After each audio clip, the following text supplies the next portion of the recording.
जिसकी छाती में कलेजा चूहे का है, शेर का होता तो अलग बात होती आज हिंदुस्तान की। जो 56 इंच की छाती की बात करते हैं, उनके अंदर चूहे जैसा कलेजा है। अगर कलेजा शेर का होता तो अमेरिका से कहते हैं हमारी संप्रभुता के साथ खिलवाड़ मत करिए। अमेरिका के सामने जी हजूर, जो आप कहिए जी हजूर। गजब नरेंद्र मोदी ने फॉरेन पॉलिसी बनाई, गजब रिश्ते बनाए, हिंदुस्तान का सिर नीचा करने के अलावा लफ्फाजों ने और कुछ नहीं। अमेरिका ने हमसे कहा आप रूस से तेल नहीं खरीदेंगे। हमने कहा जी हजूर, आपके आदेश का पालन होगा। हमने रूस से तेल खरीदना बंद कर दिया। कि आज जो सत्ता में बैठे हुए लोग हैं, उनके खून में गुलामी है।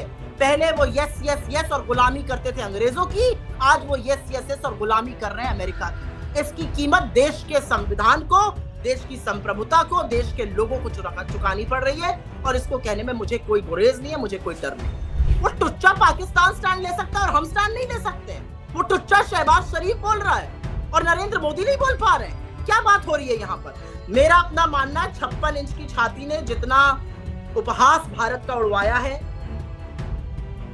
तो अमेरिका से जो दोस्ती है ये महंगी पड़ रही है। लेकिन ये अमेरिका से दोस्ती नहीं है अजीत जी, ये अमेरिका का डर है, अमेरिका का खौफ। जो एप्स्टीन का गैंग है ना नई दिल्ली में, वो डर गया है अमेरिका से। नरेंद्र मोदी जी का खुद का नाम एप्स्टीन की फाइल्स में आया, एप्स्टीन की मेल्स में लिखा गया। तो नरेंद्र मोदी ने ना सिर्फ देश का सिर नीचा किया है, बल्कि इस किल्लत के लिए वो पूरी तरह से जिम्मेदार है। अगर ये सब किया, बोला और ट्रंप नाराज हो गया, जिस तरह का सनकी सिरफिरा आदमी है, उस नाराजगी में भारत को कोई बड़ा नुकसान कर दे तो यही डर होगा मोदी जी को। हमारे प्रधानमंत्री अगर स्वतंत्र निर्णय लेते तो ये निर्णय कभी नहीं लेते। लेकिन हमारे प्रधानमंत्री को ब्लैकमेल किया जा रहा है, वो कॉम्प्रोमाइज्ड है और वो इसलिए देश हितों का सौदा कर रहे हैं। डर डर के मुंह में ताला लग गया है, बोल नहीं पा रहे हैं। और आप जानना चाहते हैं मोदी जी को क्या करना चाहिए? मोदी जी को फोन उठाकर ट्रंप से कहना चाहिए था,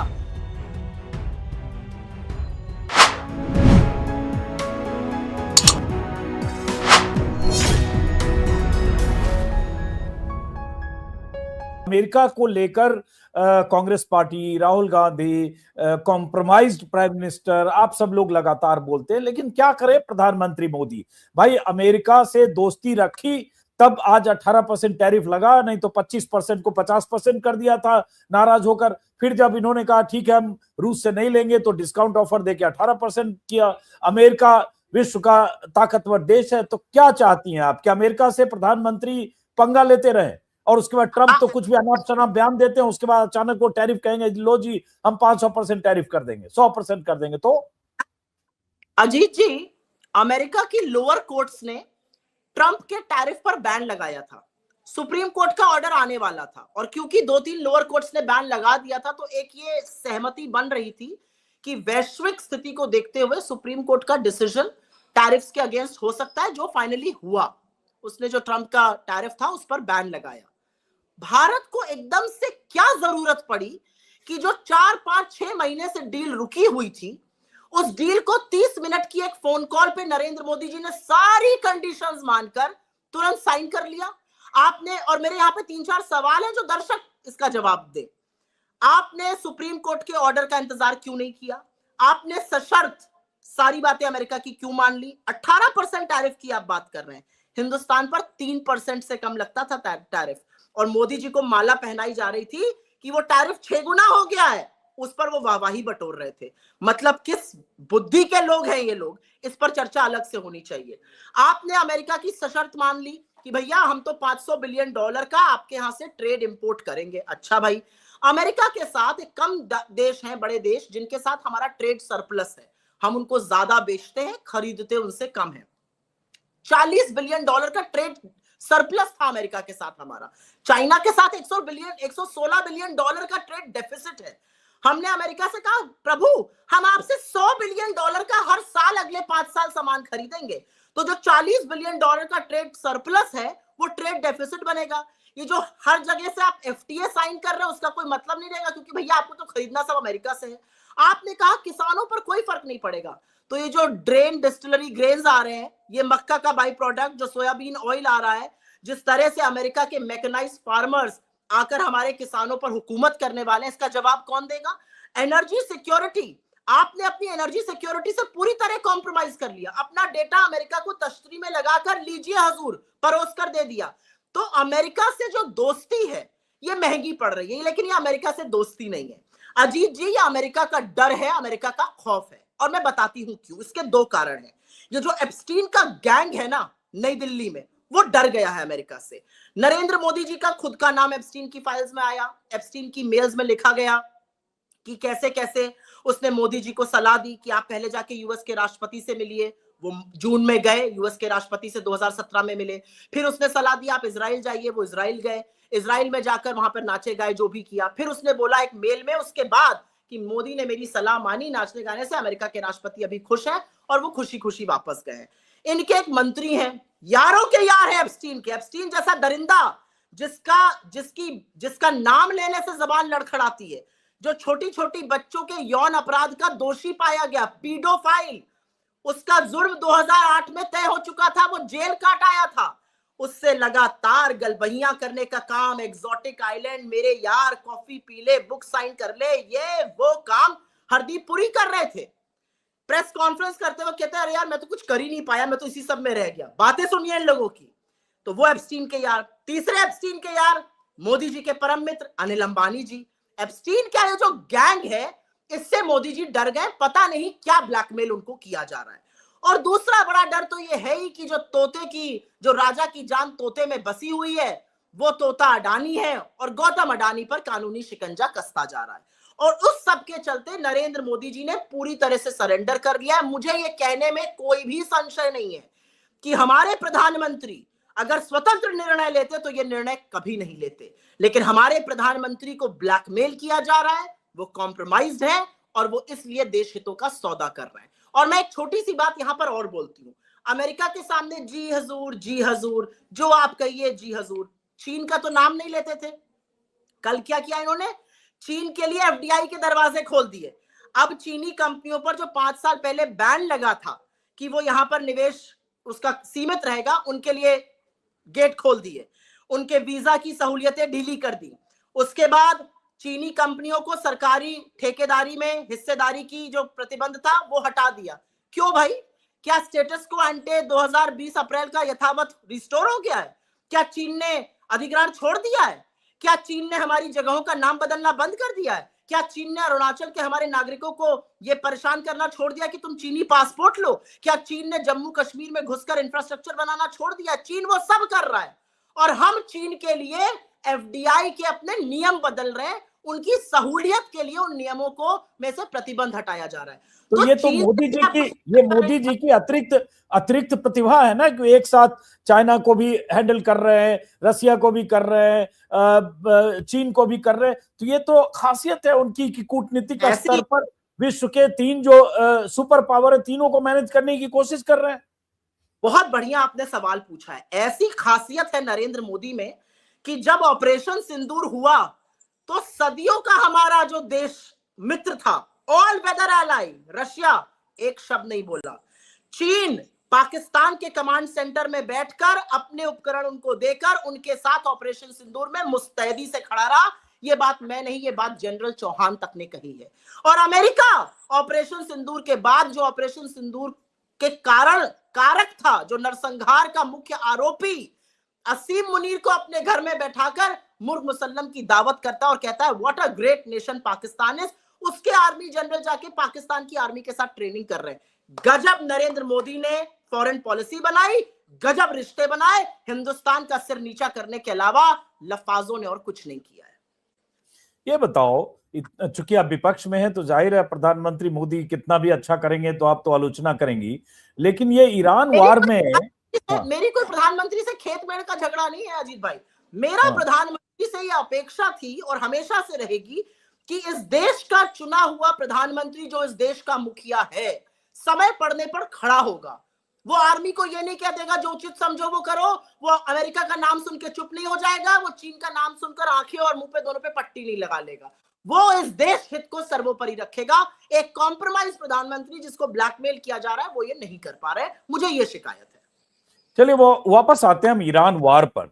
ईरान वार में आप भारत की तरफ से क्या भूमिका देखती थी या देखती हैं, विपक्ष क्या देखता है? क्या करे भारत? टांग अड़ा दे अमेरिका इजराइल और ईरान के बीच में अपनी, और उसके बाद भारत उसमें एक पार्टी हो जाए? या भारत ऐसा कोई बयान दे जिससे अमेरिका, भाई सिरफिरा है ट्रंप, मैं तो सनकी पागल सिरफिरा सब बोलता हूं प्रेसिडेंट हो तो भी, उस सिरफिरे प्रेसिडेंट को नाराज करे और बदले में कुछ ऐसी चीज कर दे ट्रंप जो भारत के लिए आर्थिक तौर पर, कूटनीतिक तौर पर नुकसान हो जाए।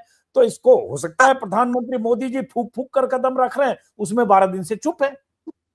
फूक फूक के कदम नहीं रख रहे हैं, डर डर के मुंह में ताला लग गया है, बोल नहीं पा रहे हैं। और आप जानना चाहते हैं मोदी जी को क्या करना चाहिए? मोदी जी को फोन उठाकर ट्रंप से कहना चाहिए था, ईरान का जो जहाज हमारी नेवल एक्सरसाइज के लिए विशाखापट्टनम आया, उसको हिंदुस्तान के टेरिटोरियल वाटर से कुछ ही दूर हमला करके सिंक करने के कारण आपने अपना जो द्वंद्व था, ईरान इजराइल और आपका जो द्वंद्व था, please do not get it to our territorial waters.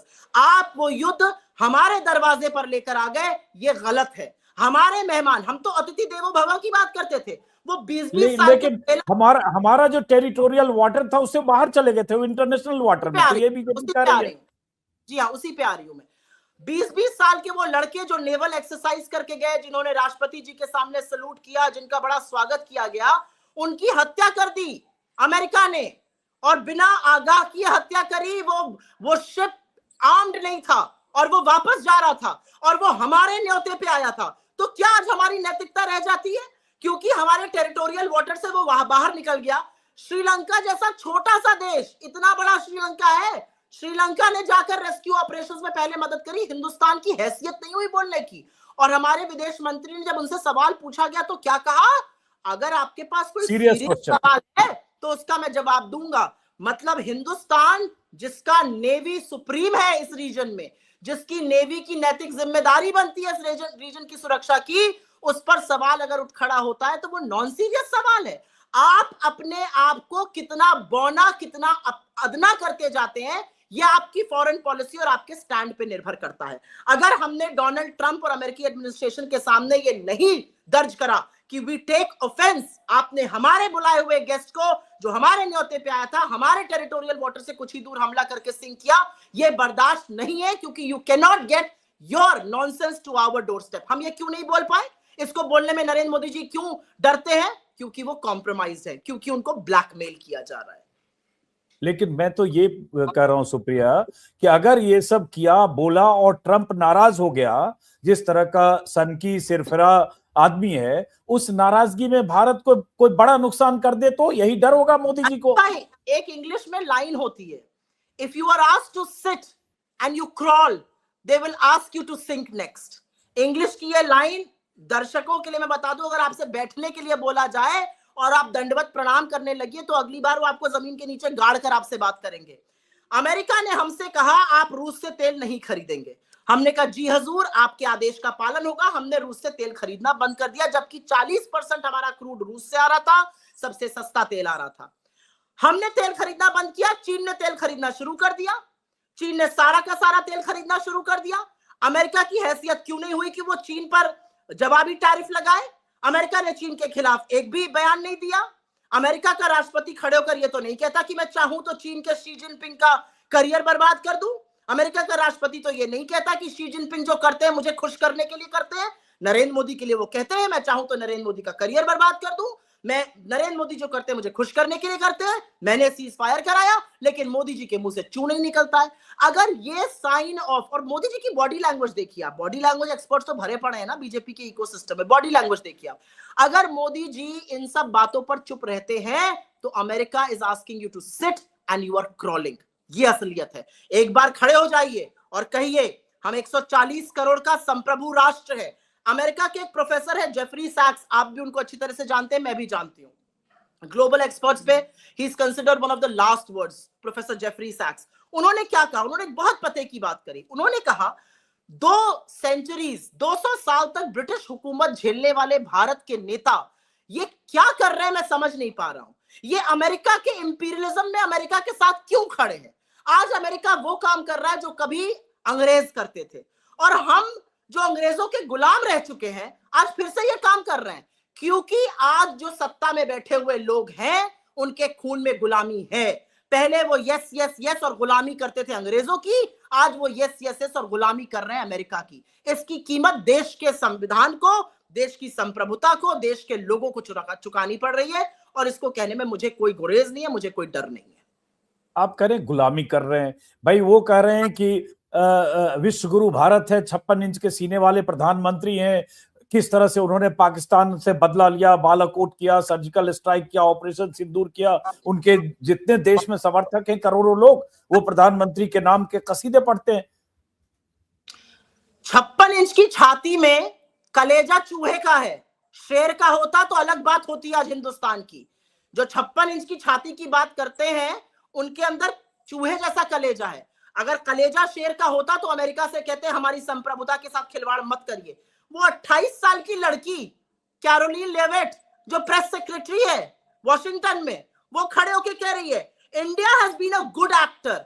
ये गुड एक्टर शब्द का प्रयोग हिटलर ने भी किया था। याद रखिएगा इन शब्दों का प्रयोग हिस्ट्री में कहां कहां हुआ है। We are not good actors, we are an independent sovereign country, you jolly well respect that. एक 28 साल की लड़की वहां खड़े होकर कहती है Indians are good actors so we have permitted them. ये दो शब्द हिंदुस्तान के लिए आप सोच सकते थे कोई इस्तेमाल करता है? अरे तू आज ही का है, आज ही का। मैंने भी उस वीडियो को कई बार प्ले किया, कई बार उस वीडियो को प्ले किया कि बताओ अब ये कहने लगी स्पोक्स पर्सन के तौर पर। और वो 28 साल की, आप कह रहे हैं ट्रम्प सिर फिरा है, ट्रम्प सिर फिरा होगा। वो 28 साल की लड़की की हैसियत है कि एक संप्रभु देश को, हिंदुस्तान जैसे देश को ये कहे नरेंद्र मोदी को कुछ नहीं करना था, उनको खड़े होकर कहना था 140 करोड़ का देश है, हम आपके साथ पार्टनर्स हैं, हम आपके स्लेव नहीं है, हम आपके लिए एक बड़ा मार्केट है। हम विश्व में, देखिए एक जमाना ऐसा था जब दुनिया देखती थी कि भारत का चीजों पर क्या स्टैंड है।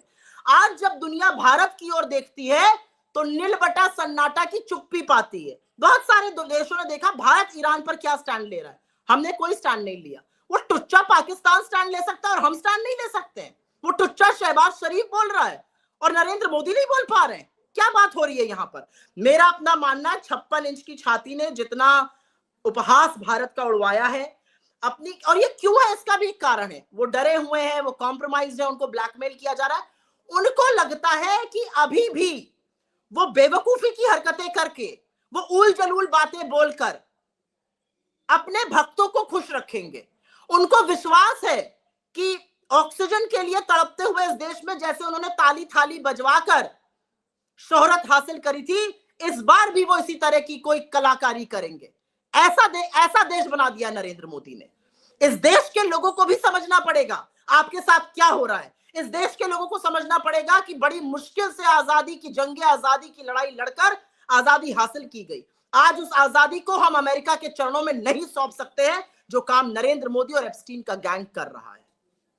अब आखिरी सवाल सुप्रिया, बहुत नाराज और गुस्से में हो सरकार की क्योंकि देखिए मुझे अजीत भाई, मैं थोड़ा सा इस बारे में, ये मेरे लिए बड़ा पर्सनल इश्यूज है। मैं उस खानदान से आती हूँ जहां पर मेरे बाबा दादी सब जेल गए, मेरी दादी ने जीवन पर्यंत और बाबा ने जीवन पर्यंत, मेरे पिताजी तक ने जीवन पर्यंत खद्दर पहना। उन्होंने अपनी संपत्ति, उन्होंने अपने गहने तक गांधी जी को डोनेट कर दिए थे आजादी के दौरान। और आज की तारीख में जब हिंदुस्तान की संप्रभुता के साथ, हिंदुस्तान के सम्मान के साथ खिलवाड़ होता है और सरकार चुप रहती है तो खून खौलेगा। क्योंकि ये बहुत ही बलिदानियों का खून है भाई।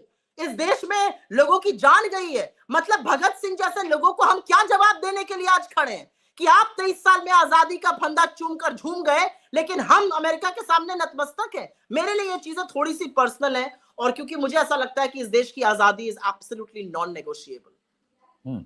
तो अब आखिरी सवाल कि ईरान के मसले पर प्रधानमंत्री मोदी की चुप्पी उस दिन भी रही जब ईरान के सुप्रीम लीडर खामेनेई की किलिंग हुई, उसके बाद भी लगातार चुप्पी रही, और उस दिन भी चुप्पी रही जब सही जिक्र किया आपने, विशाखापत्तनम से उनकी जो नेवल शिप थी, युद्धपोत था, वो वापस लौट रहा था और उसके बाद उसको अमेरिकी पनडुब्बी ने डुबो दिया, तब भी चुप रहे। और आज 12 दिन हो गए जंग के, आज भी प्रधानमंत्री मोदी यूएन चार्टर का हवाला देकर कह सकते थे, अंतरराष्ट्रीय कानूनों का हवाला देकर कह सकते थे, नहीं तो पॉलिटिकली करेक्ट रहने के लिए ये तो कह सकते थे कि किसी भी देश की संप्रभुता पर कोई भी हमला मान्य नहीं है, जो स्पेन जैसा छोटा सा नॉन न्यूक्लियर देश कहता है।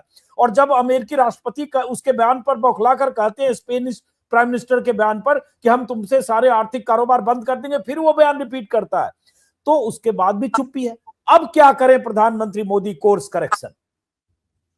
आपको पता है स्पेन के प्रधानमंत्री ने ऐसा क्यों किया? क्योंकि स्पेन के प्रधानमंत्री ने अपने देश के स्वाभिमान को, अपनी देश की संप्रभुता को प्रायोरिटी दी। हमारे प्रधानमंत्री ने अपने डर को, अपनी कायरता को और जो उनके साथ ब्लैकमेल हो रहा है उसको प्रायोरिटी दी। मैं तो इस बात से सहमत हूं कि नरेंद्र मोदी जी उनके पचड़े में ना पड़ना चाहे, अच्छी बात है। आप एक संप्रभु देश है ना, एक देश आता है वेनेजुएला के राष्ट्रपति को उखाड़ के लेके अपने घर चला जाता है, एक आता, उसके बाद वो आते हैं एक सॉवरेन राष्ट्र के सर्वोच्च नेता की हत्या करके चले जाते हैं। तो संप्रभुता की, सॉवरेनिटी की अगर इज्जत नहीं की जाएगी, अगर सॉवरेनिटी को इस तरह से गिरवी रखा जाएगा, तो कल को किस देश के साथ क्या हो जाए क्या पता। अगर आप सॉवरेनिटी के साथ हैं, मेरा targeted assassination of the head of a sovereign Republic पर तो आपको बोलना चाहिए था। आप बोलते कि यूएन चार्टर, आप बोलते कि अंतरराष्ट्रीय लॉज का उल्लंघन है, ये सारी चीजें बंद हो गई, अब इंपीरियलिज्म नहीं हो रहा है। लेकिन आप तो अमेरिकी साम्राज्यवाद के द्योतक बन गए। आप अमेरिकी साम्राज्यवाद के, अमेरिकी इंपीरियलिज्म के फ्लैग बेरर हैं। आज आप उनके साथ खड़े नजर आ रहे हैं। We are on the wrong side of history. और एक बात मैं बता दूं अजीत भाई, ये वक्त भी बीत जाएगा और इतिहास याद करेगा that we were caught on the wrong side of history। और इतिहास कहेगा कि भारत जैसे देश को, जो महात्मा गांधी का देश है, जिस महात्मा गांधी के सीख ने, जिस आजादी के आंदोलन ने नेल्सन मंडेला से लेकर मार्टिन लूथर किंग जूनियर तक को प्रेरित किया नस्लवाद के खिलाफ, आजादी के लिए लड़ने को, आज वो देश अपने हितों के लिए, अपने स्वाभिमान के लिए, अपनी संप्रभुता के लिए नहीं खड़ा हो पा रहा है। इसका जवाब कोई कैसे दे पाएगा? लेकिन जब आप कहती हैं और मैं एक छोटी सी बात, क्योंकि बात हो ही रही है और मेरा आपका दोनों का ही संबंध रह चुका है, देश के मेन स्ट्रीम मीडिया से भी कहना चाहती हूं, अरे महामूर्खों, महाचरण चुंबकों, पाकिस्तान में पेट्रोल डीजल का क्या दाम है उससे मुझे रत्ती भर फर्क नहीं पड़ता। पाकिस्तान गर्त में चला जाए, आज नहीं कल डूब जाए, कल नहीं आज डूब जाए, हमारे यहाँ क्या हो रहा है उस पर चर्चा कब होगी? कितनी गैस की किल्लत है, 60 रुपए दाम बढ़ रहा है, क्या हो रहा है उस पर कोई चर्चा ही नहीं है। ये क्या बात हो रही है? अब आखिरी कि बीजेपी के सांसद निशिकांत दुबे ने जैसे एक बयान दिया था ट्विटर पर और ईरान का जिक्र किया कि ये वही ईरान है जिसने 1965 और 1971 में पाकिस्तान का साथ दिया, कुछ और बयानों का भी जिक्र किया। फिर भारत क्यों ईरान के साथ खड़ा होकर अमेरिका से दुश्मनी मोल ले? ये बात, एक तो मुझे वो बड़े मस्खरे टाइप के बेवकूफ आदमी लगते हैं। मैं उनकी बातों को इसलिए जवाब नहीं देती हूँ क्योंकि उनका काम ही इस तरह की बेवकूफी के बेहुदे बयान देकर भटकाना है। ये बात जाकर वो भारत सरकार को बोल दे, हमें बिल्कुल खड़ा नहीं होना चाहिए ईरान के साथ। वो जाके बता दे भारत सरकार को, क्यों हमारे फॉरेन सेक्रेटरी ने जाके कंडोलेंस साइन करा, क्यों हमारे हाई कमिश्नर ने कंडोलेंस बुक साइन करी ईरान की बाकी देशों में। ये बात वो क्यों नहीं बोलते हैं? ट्विटर पर कुछ लिख देना, उल जलूल की बातें करना, मीडिया में छाए रहना, ये उस बेवकूफ आदमी की तरबियत है। लेकिन वो अगर ऐसा मानते हैं तो वो मोदी जी को कटघरे में खड़ा करके कहें कि आपका फॉरेन सेक्रेटरी क्यों गया ईरान का साइन करने कंडोलेंस बुक, आपके मुख्तार अब्बास नकवी, आपके तमाम नेता क्यों गए वहां पर? अगर ऐसा था तो उन पर सवाल उठाए। असलियत यह है कि कूटनीति can not be left to scoundrels. Foreign diplomacy का मतलब गलबैया करके जबरदस्ती गले पड़ना और ये करना नहीं होता है। की करने से आज हमारा सिलेंडर नहीं आएगा। You are wearing saffron, I am wearing saffron, matching matching, इससे नहीं आएगा। ये मूर्खता की बातें हैं, ये क्लास केजी के बच्चे करते हैं। You are wearing this, I am wearing this, matching matching, की। ये क्या मूर्खता की बात? ये देश के प्रधानमंत्री हैं, आप 140 करोड़ का रिप्रेजेंटेशन करते हैं और आप इस तरह की बेवकूफी की बातें करते हैं बाहर जाकर। मतलब सिर शर्म से झुकता है कि हमारे जैसा देश जो दुनिया में नैतिक धुरी के लिए जाना जाता है, हम नॉन अलाइनमेंट के लिए जाने जाते थे, वहां का देश का प्रधानमंत्री का क्या मामू बना लिया इजराइल ने। इजराइल ने आपको बुलाया, और मैं ये बात कहकर अंत करती हूँ, इजराइल ने आपको अपने यहां बुलाया, आप दौड़े दौड़े लपके गए, जबकि आपका टर्न नहीं था जाने का, उनका टर्न था आने का। आप फिर भी गए, क्यों? क्योंकि उन्होंने एक कैरेट दिखाया, उन्होंने एक झुंझुना दिखाया आपको, आप आइए हम आपको एक सम्मान देने वाले। आप दौड़े दौड़े गए, स्पीकर का एक सम्मान दिया गया जो ना आपसे पहले ना आपसे बाद कभी दिया जाएगा। ठीक वैसे ही जैसे फिलिप कॉटलर अवार्ड 2019 में आपको पहली बार मिला था, ना आपसे पहले कभी मिला था, ना आपके बाद कभी मिला। इजराइल ने आपको अपना हाईएस्ट सिविलियन ऑनर नहीं दिया, लेकिन आप उस बेकार के अवार्ड के लिए जो पहली बार किसी को दिया जाना था, आप पहुंच गए। आपके वहां रहते हुए आपकी विजिट को ढाल बनाकर इजराइल और अमेरिका ने पूरे हमले की रूपरेखा तैयार करी और 48 घंटे नहीं हुए थे आपको वहां से आए हुए हमला हो जाता है। कहां थी आपकी फॉरेन पॉलिसी, कहां था आपका विदेश मंत्रालय, कहां था आपका आईबी, आपका रॉ, जिसको इसकी भनक ही नहीं लगी। तो मैं क्यों ना बोलूं कि मेरे प्रधानमंत्री का तो मामू बना दिया नेतन्याहू ने आपके रहते हुए। या तो आपको वो संलग्न दिखा रहे हैं या महामूर्ख और बिल्कुल बेवकूफ दिखा रहे हैं। मुझे लगता है दोनों दिख रहे हैं आप इस समय। चलिए एक बात मैं अपनी राय भी कर दूं, चूंकि निशिकांत दुबे ने जो कहा उसके बाद बीजेपी के बहुत सारे ट्रोल्स, बीजेपी की आईटी ब्रिगेड लगातार उसको प्रचारित करती रही। व्हाट्सएप पर अभी भी लोगों के घरों में यही पहुंचता है कि ईरान तो 71 के वार में, 65 के वार में। तो उसका एक पहलू ये भी है, हमने अपने वीडियो में कई बार बोला है कि जब ये दोनों वार में ईरान पाकिस्तान के साथ था या समर्थन कर रहा था, तब वहां शाह पहलवी का शासन था, अमेरिका का पक्ष था, अमेरिका उसकी पीठ पर था। और 71 वार में यही अमेरिका 7th फ्लीट भेजा था बंगाल की खाड़ी में, जब इंदिरा गांधी और निक्सन में तनातनी थी, किसिंजर उनके मंत्री थे, तब यही अमेरिका भारत के खिलाफ था। जी, और ये भी बताना बिल्कुल, और ये भी बताना 1979 में रजीम चेंज के बाद बार बार यूएन में पाकिस्तान को ब्लॉक करने का काम हमारे साथ मिलकर किया ईरान ने। तो जिस शाह को अमेरिका अपना पिट्ठू बना के घूम रहा था, वो ये काम कर रहा था। जिस चीज का हवाला ये भक्तगण देते, क्योंकि इन्होंने किताब तो कभी पढ़ी नहीं है बेचारों ने, तो इनको हिस्ट्री का कोई अंदाजा नहीं है। लेकिन मेरा अपना मानना है कि हिस्ट्री का अंदाजा हो ना या हो, आज देश का वर्तमान और भविष्य बिगाड़ने का काम भारतीय जनता पार्टी और नरेंद्र मोदी बखूबी कर रहे हैं। बस उसी में क्लोजिंग जानकारी और जोड़ूं, मैंने देखा जब हाल में जब ईरान और भारत के रिश्ते को समझने की कोशिश करते कि कब कब ईरान ने क्या बयान दिया, क्योंकि अपने पक्ष का सेलेक्टिव जानकारी बीजेपी देती है। तो जब ये पहलगाम हमला हुआ तो वह भी अभी जो विदेश मंत्री हैं अरागची, सैयद अब्बास अरागची, उनकी तरफ से पहलगाम हमले की निंदा हुई। और अभी जो माय डियर ट्रंप फ्रेंड हैं, उनकी तरफ से पाकिस्तान और भारत को एक तराजू पर तौला जाता रहा। उनके लिए शहबाज शरीफ भी बराबर थे, प्रधानमंत्री मोदी भी बराबर थे। Two great nations, two great prime minister, एक आतंकवाद का सरपरस्त प्राइम मिनिस्टर, सरपरस्त मुल्क, और एक भारत दुनिया का सबसे बड़ा लोकतंत्र, और उसके बाद मोदी, दोनों को बराबर करते रहे। बाकी आपने जिक्र की कि कैसे जनरल मुनीर को उन्होंने न्योता दिया, कैसे उन्होंने पाकिस्तान को भारत के बराबरी के साथ तवज्जो देते रहे। वो अमेरिका आज दोस्त है। ये सिर्फ इसलिए ताकि बहुत सारे लोगों को, दर्शकों को समझ में आए कि दरअसल हकीकत क्या है। बहुत बहुत शुक्रिया सुप्रिया, बातचीत करने के लिए बहुत बहुत शुक्रिया। दूर से आप यूपी से जुड़ी, इसके लिए बहुत बहुत शुक्रिया। नमस्कार।